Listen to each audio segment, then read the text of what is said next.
સુરત નવી સિવિલ હોસ્પિટલનો વિવાદિત વિડીયો સામે આવ્યો છે, જેમાં હોસ્પિટલના ગેટ પર આસારામ બાપુના ફોટો મૂકી આરતી કરાઈ હોય, જેને લઈ વિવાદ સર્જાયો હતો. સુરત નવી સિવિલ હોસ્પિટલ અવારનવાર વિવાદમાં આવતી રહ્યું છે, ત્યારે નવી સિવિલ હોસ્પિટલ વધુ એકવાર વિવાદમાં આવી છે. બળાત્કાર કેસમાં આજીવન કેદની સજા ભોગવતા આસારામ બાપુનો સિવિલ હોસ્પિટલમાં ફોટો મુકાયો હતો. હોસ્પિટલના સ્ટેમ સેલ બિલ્ડિંગના ગેટ પર આસારામનો ફોટો મૂકીને આરતી કરાતા વિવાદ ઊભો થયો છે. તો આ અંગે સુરત નવી સિવિલ હોસ્પિટલના સુપ્રિન્ટેન્ડન્ટ કંઈ પણ જાણ ન હતી અને તેઓએ કહ્યું હતું કે કોઈ પણ પ્રકારની પરમિશન પણ લેવામાં આવી ન હતી. આસારામ બાપુના ભક્તોના એક જૂથે તેમનો ફોટો સ્ટેમ સેલ બિલ્ડિંગના ગેટ પર મૂકીને આરતીનું આયોજન કર્યું હતું. આરતી દરમિયાન મંત્ર અને ભજન કરવામાં આવ્યા હતા, જેમાં હોસ્પિટલના કેટલાક ફરજ પરના ડોક્ટરો સાથે હાજર સિક્યુરિટીના જવાનો પણ આરતીમાં જોડાયા હતા. તો સ્થાનિક લોકો અને સામાજિક કાર્યકર્તાઓએ આ ઘટનાનો વિડીયો પણ ઉતાર્યો હતો, જે વિડીયો હાલ સોશિયલ મીડિયામાં વાયરલ થઈ રહ્યો છે.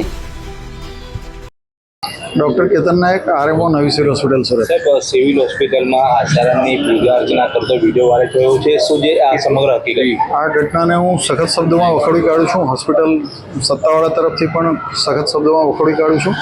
આવું ભવિષ્યમાં ન બને એને માટે પણ તમામ લોકોને સૂચનાઓ આપી દેવામાં આવી છે.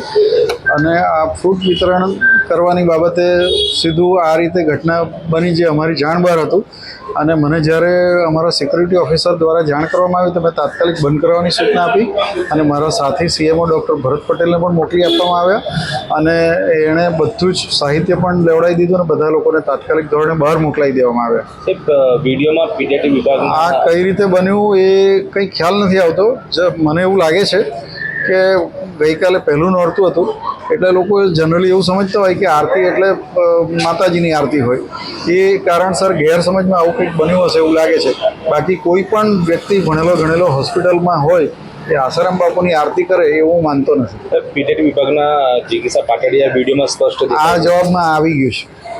સાહેબ, હવે કોઈ ગેરસમજથી હશે એવું માનું છું, મારી વાત નથી. સાહેબ, આગળ હવે સિવિલ તંત્ર કઈ દિશામાં કાર્યવાહી કરશે? જે સિક્યુરિટી ગાર્ડે જોયા છતાં ચાલવા દીધું એને દૂર કરવામાં આવ્યો અને જે ફ્રૂટ વિતરણની બાબત ક્લાસ 4 કર્મચારીના સંપર્કમાં આ લોકો આવ્યા હતા એને પણ દૂર કરવામાં આવ્યા છે.